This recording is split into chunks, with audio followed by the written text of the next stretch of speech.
Narito tayo ngayon upang matunghayan ang nakakakilig, napaka-sweet at talaga namang sobrang pinaka-inaabangan at sinusubaybayan na love story ni Kuya Jomar at ni Ate Carla o ng Jomcar Love Team. Sa pagpapatuloy ng ating istorya ay panibago na namang chapter ito ng kanilang istorya dahil for sure na panibagong memories na naman ito para sa dalawa. Magkasama na naman muli si Kuya Jomar at si Ate Carla nung araw na yun. Dito nga ay kasalukuyan nung kumakain si Kuya Jomar at si Ate Carla nung magkasama. Talagang ini-interview nga at marami pang tanong si Kuya Jomar kay Ate Carla dahil gusto niya talagang kulitin at makabanding si Ate Carla. Ang masarap ha. Alam mo, sa ibang bansa, maraming dating pwedeng tikmang pagkain. Hindi lang pagkain Pinoy. Bakit po? Ilang bansa na po ba yung napunta niyo? Actually, isa pa lang naman. Pero, sabi kasi nila sila Kuya Rab mo kasi ang dami na kasi bansang napunta nila Iba't ibang pagkain. So, mas madami. So, pwede ko naman masarap yung pagkain dun. Ikaw ba, Carla, tanungin kita, saan bang bansa gusto mong makapunta? Sa Hong Kong. Sa Hong Saka Kong?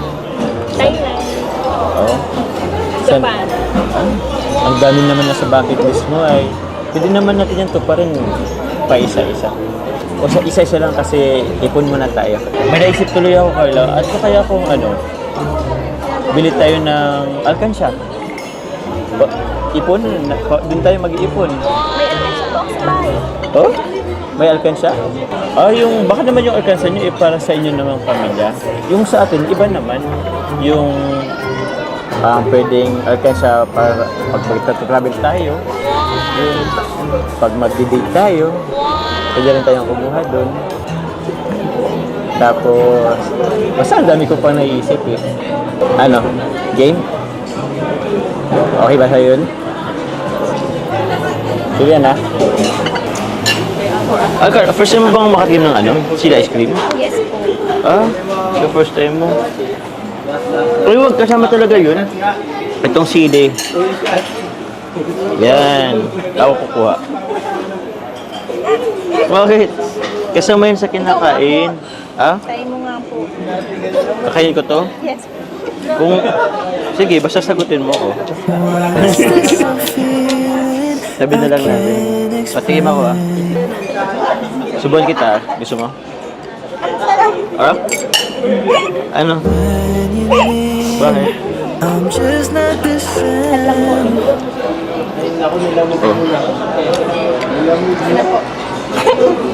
Uy, ito yung gamot ko. Okay na yun? Magpalitan na lang po bago. Wag na, okay lang yun. Ano na natin wala na yan. Okay na yun. Dito nga ay nagumpisa na ang paglalakbay ni Kuya Jomar at ni Ate Carla sa Bulkang Mayon. Napakaganda nga ng panahon noon at talagang kitang-kita ang bulkan na napakasikat naman. Kaya natuwa nga rin si Kuya Jomar at si Ate Carla dahil marami silang mga pictures at marami silang magagandang moments habang sila ay magkasama doon. May laway ko na po yun ay. Okay lang yun. Yep.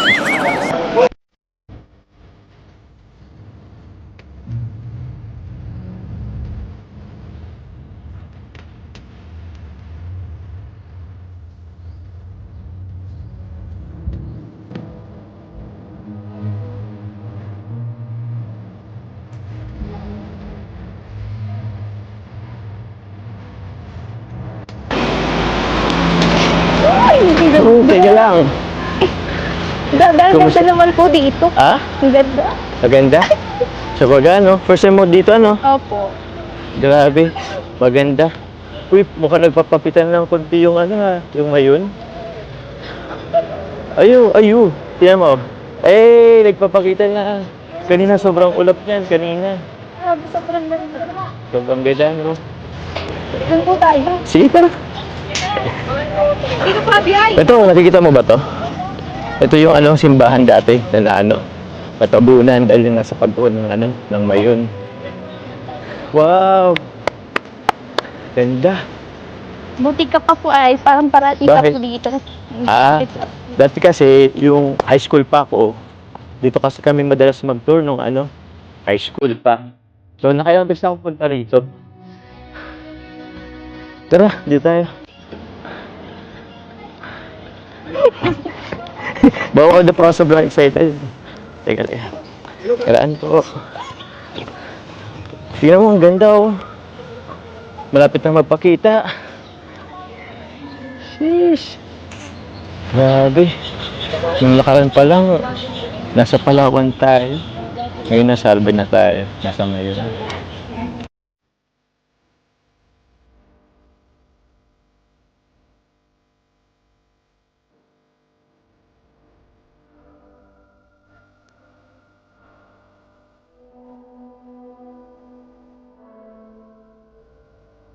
Iba-ibang bundok yung nakita natin, pero ngayon dito tayo sa isang bulkan.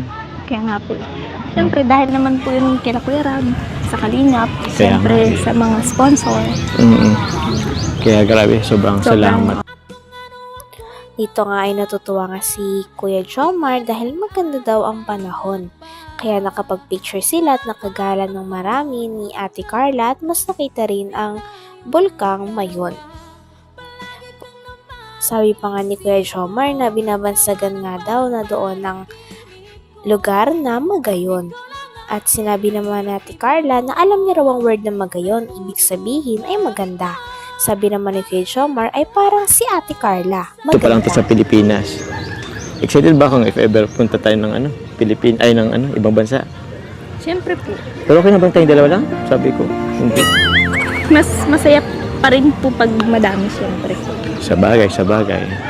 Masaya rin naman pati yung kasamang buong team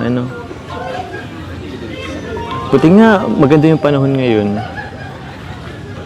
Kaninang umaga medyo naulan ng konti Pero sayang nga lang, hindi pa masyadong yung bulkan, hindi pa nagpapakita. Ano kaya, kumusta ka ngayon? Okay naman na po. Okay naman na. Siyempre, kasama ko po kayo. Ikaw naman Hindi ka kasi may pagsabi sa akin yan. Kasi masaya sa atin kasi hindi natin nakita masyado. Saka nagmamadali tayo kahapon. Ayun, medyo pupakita na yung bulkan. Yung Mayon. Diba sabi nila, ang Mayon ay Magayon. Alam mo bang Magayon? Maganda po. Oo. Parang ikaw, Magayon. Hindi ko ba hiniwala eh. Okay. Magayon ka baga, maganda. Para kang si Mayon. Di ba, marunong ka naman sa Bicol? Opo. Oo, hindi alam mo yung salitang padangat-dangat. Di ba alam mo yun? Opo. Ano ibig sabihin nun? Di ko pa alam. Sabi mo, alam mo eh. Sabihin mo, alam mo naman, di ba? Padangat-taka. Anong sa Tagalog nun? Sabihin mo. Ba't na ayaw mong sabihin? Huwag ka naman kasing mahiya. Sabihin mo na. Isa. Hintay ako. Ano? Padangat-taka. Mahal kita? Yung mahal din kita. Huwag ka nang mahiya. Huwag ka nang mahiya. Dapat ka pagkisigawan niya eh. Ayaw ba hanggang dito? Ayaw mo po. Kaya ko. Kaya ko. Mahal mo. Di ba nun nga? Hindi, okay lang yun. Bukod sa palangataka, may iba ka pa bang alam? Na salita? Wala na po. Wala na? Taga Bicol ka din naman eh.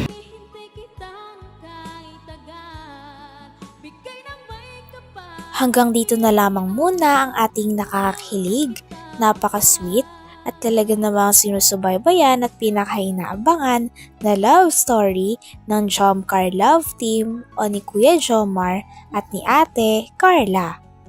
Maraming salamat sa inyong panonood. Hanggang sa muli. Bye!